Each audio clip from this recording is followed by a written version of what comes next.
CJ, and CJ is a student. So CJ, tell us a little bit about yourself. Well, I'm a student at Eastern School of Acupuncture and Traditional Medicine. Professor Dube here is my acupuncture points 2 teacher. You just made that. Listen up with that. You look like I kidnapped you. Like there's a hostage video. Lose this stuff. Lose this stuff. It's warming already, making me hot. Yeah. It's nice. Yeah, I'm a second year student, and I am loving it. Good. You should love it. What got you on the path? What got me on the path? Well, I worked for an acupuncturist who inspired me to pursue this as a career, and so I owe her all the gratitude because here I am. So this is your chance to ask all the questions about acupuncture that, quite frankly, get finger waved, hand waved in school. They kind of get like dodged. Okay. So, I mean, you just heard a lecture about women's health. What have you known about women's health, and what new thing did you learn about women's health that you may or may not have learned in school or developed it? Sure. Well, pretty much the only thing I knew going in, and this is just from kind of hearing it in passing, especially with IVF and success rates, is bringing down the stress level for the patient and bringing them back into their body instead of out of their body. So, but really that's kind of all I know. Okay. About All right. the topic. In terms of the organ system dynamics, right? Like you know which organs are good for blood. Are you aware? Liver, kidney, Yeah. So spleen. yeah. So those are typically in China, and you can see Doc already holding his head, right? Right. Which is why we have you here. So that's what you're So taught. CJ, there's acupuncture in school, and then there's acupuncture in the real world. Okay. So Okay, if you caught anything out of what we were talking about, is that in the real world, acupuncture helps the brain communicate with the reproductive organs. Because you said stress, right? And where do we feel stress? It's in the brain, right? And again, we said, like, it's very dismissive to tell people, oh, you know, it's in your head, it's in your head, when it is a very complex aspect of brain chemistry. So yes, cortisol will, you know, derail how the brain communicates with the reproductive organs of the hypothalamic pituitary ovarian axis. And that's a very important thing. So yeah, you're halfway there. The other thing I would say is, you know, improving the function of the organs. So the uterus and the ovaries, and not the organs they teach you in TCM about Zanfu and the hollow and the full and stuff like that. Just, you know, physiological brain. did you ever buy into that explanation? I did. I was Okay. drinking the Kool-Aid for the longest time. Yeah, and then I was at a party with some doctors, and they said that the spleen is responsible for digestion. And they looked at me, and it was like a record scratch. And I had to kind of like come to it later on. You know, before the doctorate, it was just kind of like piecing things together, and then, you know, doing the doctoral program, like actually writing things down, and then exploring more complex stuff like genomics, and you know, that's a big piece of the puzzle that nobody talks about. Gotcha. See, this is one of the interesting things, because that's a truth, and that happens to a lot of people. Constance says things like that, like, don't say your spleen to people who don't know biology. Your spleen has nothing to do with digestion. But it has something to do with But like digestion, generally not- speaking, yeah, no, isn't red blood cell Yeah. digestion, like recycling. But in Chinese medicine, they say the spleen. But this is why it's interesting, because academically, if you actually go back, there's a case that some people make that spleen pancreas. At which point, now we're back into credibility, right? Right. So this is where, like, knowing the history, knowing the language, and these are real problems that people come into. But after that issue, right, how did you then embrace the perspective that you have now, which is kind of ahead of where most acupuncturists are, right? They're not really talking about the genomic level. So CJ, you're in a time where the field is thriving. When I had graduated 20 years ago, we had doctors telling us to our face that acupuncture is bullshit. And then 10 years down the road, they're telling us do whatever works, and through just, spreading the message amongst the community of doctors, and them seeing that the results, when they refer the patients and they get better, kind of engage you, and they want to know. So how acupuncture works in the real world. So I break it down to the local effect, right? Increasing circulation to an area. So there's no doubt that when you cut yourself, what happens? Bleed. And then, And then you form a scab. and then, And then you're Right, so why can't we harness that mechanism to a lower back, to a sciatica, to an ovary, to a uterus?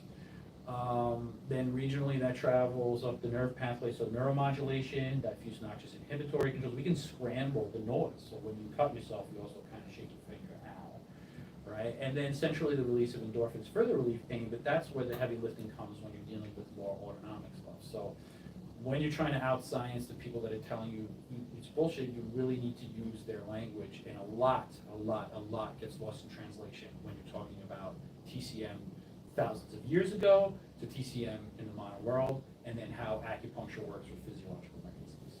So, would you like to give them an example of hepatitis and how that? So, I always say you lose a lot of translation. Greg and I both speak Mandarin, not very well, but we know enough that the language that TCM was written in was an old and ancient language.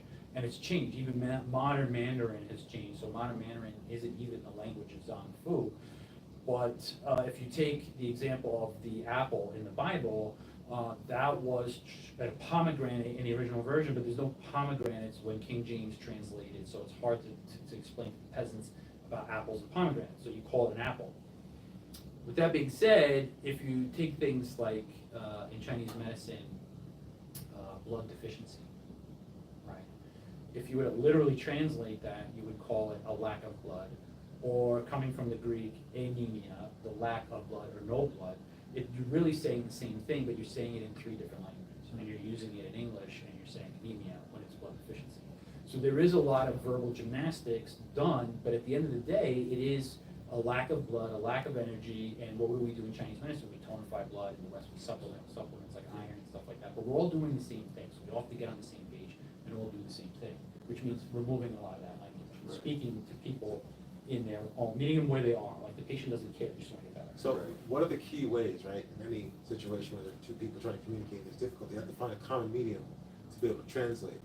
It's a word, sirtuins, that could possibly be that bridge word. Would you like to explain to the people? Yeah, you know what, this is gonna be the CJ show. We're gonna ask CJ, do you have any other questions? Because that's a big question. We're gonna talk about genomics down the road, not right now, sirtuins are important, but that's a big Can you conversation. give people a preview of what that is? 'Cause So when you agitate the body in a certain way, you stress the body, it produces what's called a sirtuin, right? It's a stress, and what that does in times of stress, the body will kind of go into overdrive and release these sirtuins in order to build better, sort of like histones, better quality DNA, so that the cellular structure improves. But like I said, that's like a whole other conversation. I'm not trying to get lost in translation here, it's own language of its own. But let's get back to CJ. Do you have any other questions? I guess I heard you talking a lot in relation to the OBGYN about like uterine lining and essentially the state of the organ. Tell me more about that, because that's nothing I know anything about. Okay, so the uterus and the ovaries kind of work together to kind of balance out the release of estrogen and progesterone, and LHS, FSH, in order to, get a patient, a female patient, to be impregnated, right? And that conception will happen, and then it latches onto the uterine lining. So in order to sustain a pregnancy, you have to have a good uterine lining. So if we kind of basically go back to the local effect, the only way to improve the function of the organ is if you bring the circulation. Whether you're talking about 2,000 years ago in China or today, right? You have to feed and irrigate that organ, which I would say as an herbal student, herbs are an important thing. So if you're looking to increase circulation, improve uterine lining, and we know we have herbs that do that, you want to bring those herbs to the uterus, and acupuncture works good as like a medical delivery system. You can kind of poke it and say, I want to bring these herbs to the uterus, or I want this, better analogies like with pain. If I want to stop pain, I'm using analgesic herbs or anti-inflammatory herbs. I can guide those sort of ingredients to the back with the acupuncture filling. The same thing applies to an ovary or uterus. If I want to improve egg quality, I can use herbs that do that, but I can bring them directly there by doing that system together. So what we want to do is just like, again, improve uterine lining. Okay. So when you say we can bring those herbs to the area with acupuncture, you mean we're gonna think about herbs that benefit XYZ aspect of the uterus, and then we're literally gonna locally needle Yeah. to direct. So the all that herbs. stuff's kind of floating around in the circulation in the body, why not just tell it where to go? Right. Okay, because the thing that there's probably none. I'm just gonna say probably, just to give a little bit of exception. But most things in your blood are communicated through your bloodstream. Most hormones, most nutrients. And so by combining the herbs, which are giving you the substance, and acupuncture is kind of like a target, because then it's going to increase the blood flow. Then you're increasing the amount of time, minimally, right? Or we can argue about how much, right? Increasing the amount of time that the herb chemicals and constituents can benefit that area, because there's an increased amount of blood flow that wouldn't be there if we didn't do the acupuncture. I see, that makes Yeah. sense. Because all acupuncture and all these holistic arts is we're not trying to overpower your body's natural resistance. We're not cutting anything open, right? Mhm. We're putting a needle and we're actually simulating an injury, if you think about it. Because when you have a real injury, the body actually has to use that to repair the skin. Right. The filaments, right, are so dull, the piece of skin, that they actually don't like tear any skin. Right. In fact, they've shown that most of the times when they remove the needle, the skin is actually already sealed. It's actually moving capillaries and blood vessels out of the way because it's actually not sharp. So all we're doing is we've actually fooled the body. Like, oh, we got cut. Let's fix it. Oh, there's no cut here. What else can we get to fix? And right, and because there's something called Hilton's law, it's not only going to fix the local area. Any patch of skin that's innervated by the nerve that innervates that patch of skin. So, like, let's say right here, like the median nerve, like the PC6, any place along the median nerve can get some residual benefit. Shout out to Constance. for Yeah, that one. you can Yeah, poke it that's there cool. so it doesn't hurt here, right? Yeah. So like people like to think of like mystical nonsense, right? It's just people have to understand that we didn't always talk the same way. The Chinese had one way of talking to each other 2,000, 4,000 years ago, and we are now today. Yeah. And so just because the explanations don't make sense because we live in a different lingual and quite frankly cultural context. Right. Because you can't we're not even like the people who lived here 2,000 Right. years ago. Imagine people from a different culture already that we're remote from and go 2,000, 4,000 years in the past. Right. So to try to understand that try to understand the medicine without taking account where you are now is quite frankly irresponsible for us as an institution. Right, and I have to say, I'm gonna intervene here, that nonsense they talk in school, people aren't buying that, right? They didn't go study esoteric Chinese philosophy, they speak basic sixth grade science. You know what did Einstein say? If you can't explain it to a sixth grader, then you're Yeah. not explaining Yeah. it. So they don't care about liver, wind, and, breaking and stuff like that. They wanna know, and here's what I'll say, when you get the results, they will onboard and ask you how it works. And that whole TCM Yeah. thing isn't gonna work for them, so Yeah. using simple, sixth grade, and I call them physiological mechanisms is what they are, but we're just using examples, like a cut, like shaking your finger, all these things are all part of it. Yeah. The one thing I would say with skill though is the actual local twitch response is critical, like the person you work for, it's really, that's a big deal. That's like a high level, she learned at a tri-state, right? That's the Mark Seam School. Different practitioner, but yeah, she actually that trigger point stuff. She learned that outside of school. How? Matt Callison. Oh, Yeah. okay. Yeah, I learned it outside of school the hard way. Yeah, yeah, and then other teachers she had as well. So. Yeah, but it is, if I had to say to you, where you are right now, it is critical skill. Yeah. That's what separates the men from the boys, can you say that? I think that's okay. Yeah. All right, cool. Any other questions? About your journey, about anything to say, Doc? Like Yeah, any wisdoms you imagine I this is- have a lot to say, but I don't want to shatter CJ's fragile mind state, so young and naive. I don't want to ruin the rain on the parade. No, I'm glad you're doing this. We need more people like you. The one thing I will say though is that what we lack and suffer from is that we are practicing an ancient medicine in a sort of like a free market economy, Yeah. and there is an aspect of business that you don't get taught in school, which is better to learn, reach out, ask mentors and stuff that make, because unfortunately I had to make my own mistakes, learn the hard way, but that's one way to learn. So, it is a business, so get out of it and treat it that way. Unfortunately, sometimes it kind of intervenes with all the magic and the mystery, but if you love what you're doing, nothing's going to stop you. What is that whole Buddhist saying, do what you like and you're not. Never work a day. in Yeah, your life. exactly, or, Yeah. what is it? Is it do what you, is the key to success or something, Yeah. or And as your professor, and to piggyback off of what he just said, it's like, we know that you're going to school out of a pure intention to help people. That's why we Right. all got into this. But the truth of the matter is, what you're going to find out is, just because of the way things are, you can't help people if you're not in business. Yeah. Because Yeah. even though people will appreciate the gifts that you give them, you always have to remember that you're not going to be able to help the person down the line who will appreciate it, who can pay for it, if you don't master your business skills.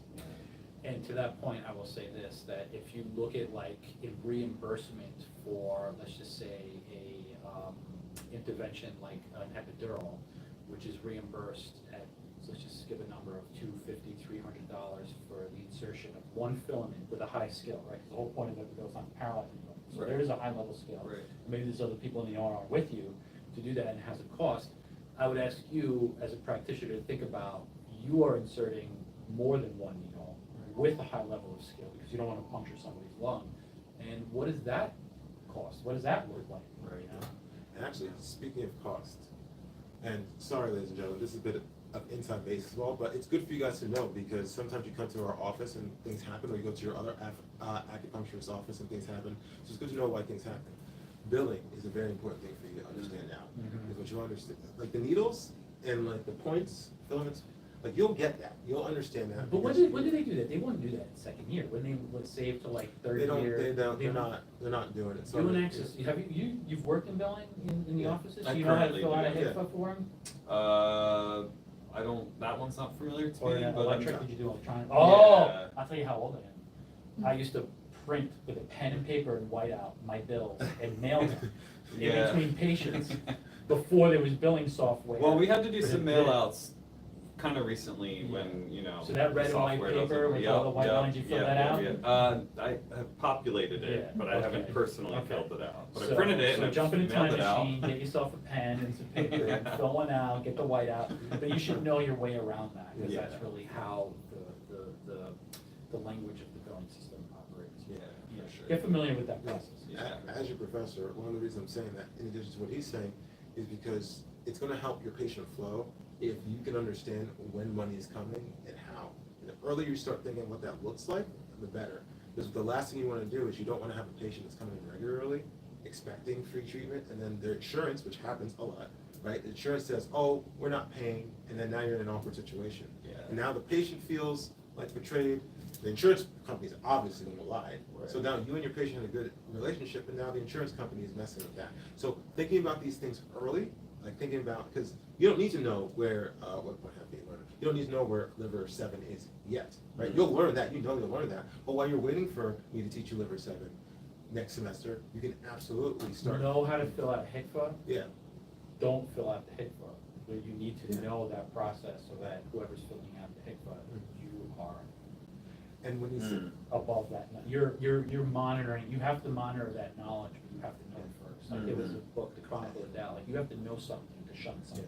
So whether you take insurance or not or can't, you need to know that process before you can make a judgment on it. So when you get into it, you need to still know. You need to fill them out pen and paper so that when somebody else is doing it for you, you can kind of monitor that process. Because that, you could lose a lot in that. and to his point too, about finding mentors, they're not just in acupuncture. Find mentors who know how to manage an office. Mhm. Find a mentor who knows how hospital networks work, right? Think about where you live. Think about where the pressure points you in, and go out there. Because right now, you're in a course of your education.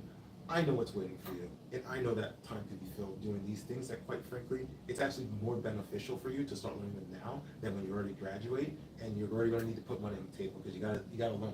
Yeah. You got exam to take. Yeah. You know what I mean? So if you get to it now when things are relatively, nobody's life is ever easy when you go to acupuncture school. My mentor was my buddy Panos at AccuWorks, he's my cubano, he baptized my daughter, we're very close, we're very, and I still lean in on him a lot of times, and I reach out to him and I ask him questions, because when I was out of school, I actually worked for him for a little while, and he kind of taught me the ropes right out of school. Another mentor I have is Dr. John O'Connor, he's a chiropractor in the area, we worked together for a little while. He's a boss, I'm a boss, we're still trying to figure out how to work together, but I learned a lot from him too. He's definitely skilled in the ways, but yeah, reach out and ask questions, there's no bad questions. Yeah. We're good? Yeah. All right, man, that's it for this week. Thank you, CJ, for We'll coming. catch up. Thank you.